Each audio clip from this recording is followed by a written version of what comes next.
Please be ready for dictation of exercise number 23 from April 2023 issue of Progressive Magazine. 5 seconds.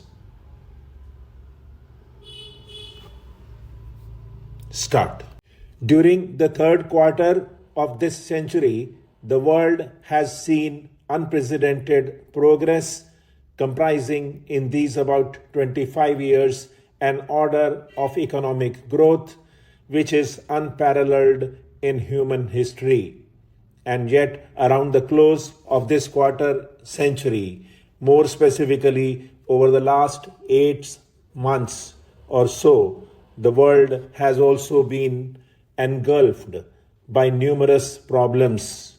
There is even danger that the present international economic system, which has been the sheet anchor of the orderly development of the post-Second War world economy, may collapse.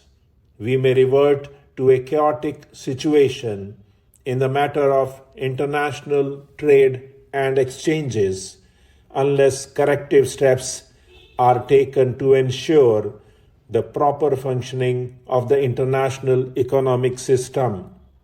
It is therefore most timely that international financial experts from both developed and underdeveloped countries, from countries with a persistent balance of payment, surplus as well as with chronic balance of payment problems, from countries on the threshold of development, and from those struggling to break out of the vicious circle of poverty, low savings, and low investment, and consequent low income, have gathered here today to discuss the problems of the world economy in this crucial period of human history.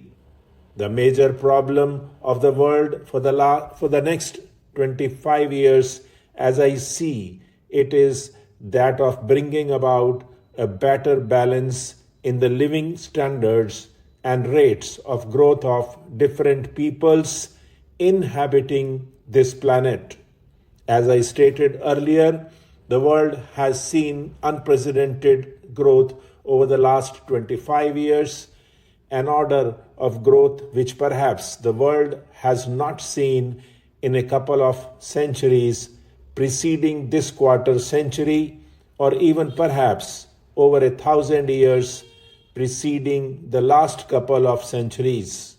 Nonetheless, this growth has occurred only in certain parts of the world and has left behind vast sections of the human race living in conditions prevailing in the Middle Ages or even worse. This inevitably gives rise to tensions and to problems of international exchanges which are deep-seated and for which all thinking men have to find an adequate solution. In the race for growth, we cannot afford to forget or to neglect the conditions of life and the prospects of growth for large sections of the world population. Large disparities lead to tensions and create manifold problems and discrepancies with a country. With improved communications, the same is likely to hold true for the Committee of Nations. The basic problem that faces the world today, in my view, is one of orderly growth of all nations. The 1960s were declared by the United Nations as the first development decade, and a fair amount of growth was achieved by many developing countries during those 10 years. Though in retrospect, one finds that the rate of growth achieved by developing countries has still been less than the rate of growth achieved by the developed countries generally. The second development decade, however, has not seen even this modest rate of growth in so far as the developing countries are concerned. Indeed, the year which has just ended has seen unprecedented inflation in all countries of the world, with an attempt by many countries, including some developed ones, to pass on the burden of this inflation to others, with the result that this burden has fallen on those who are least capable of bearing it. There has also been a cooling off of the spirit of cooperation and international assistance, which has characterized the previous decade. I consider this to be an unhappy development.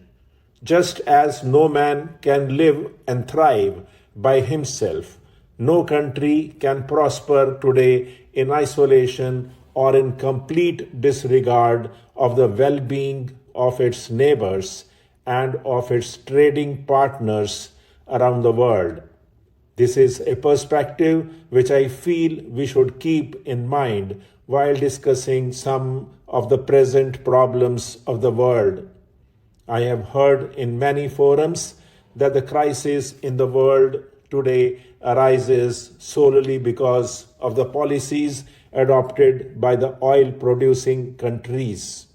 The sudden and sharp increase in oil prices has undoubtedly created certain problems for which there is need for appropriate solutions for the problems of transition and adjustment. But we seem to forget that oil is a wasting resource, that for decades the price of oil has no relationship to the real cost of this primary source of energy in terms of the cost of its alternatives, and that the trade and aid policies of the developed countries have also been onerous for many developing countries, the more so because of the long history of such policies. In more recent times, I find that the forces of inflation are becoming infectious, and that many countries facing internal problems are seeking to pass on the burden of their own inflation to other helpless countries. This, to my mind, is a short-sighted policy which contributes to the sense of international insecurity and which could lead to a return to the distressing conditions of the interwar years. We should not encourage this bad policy. Stop.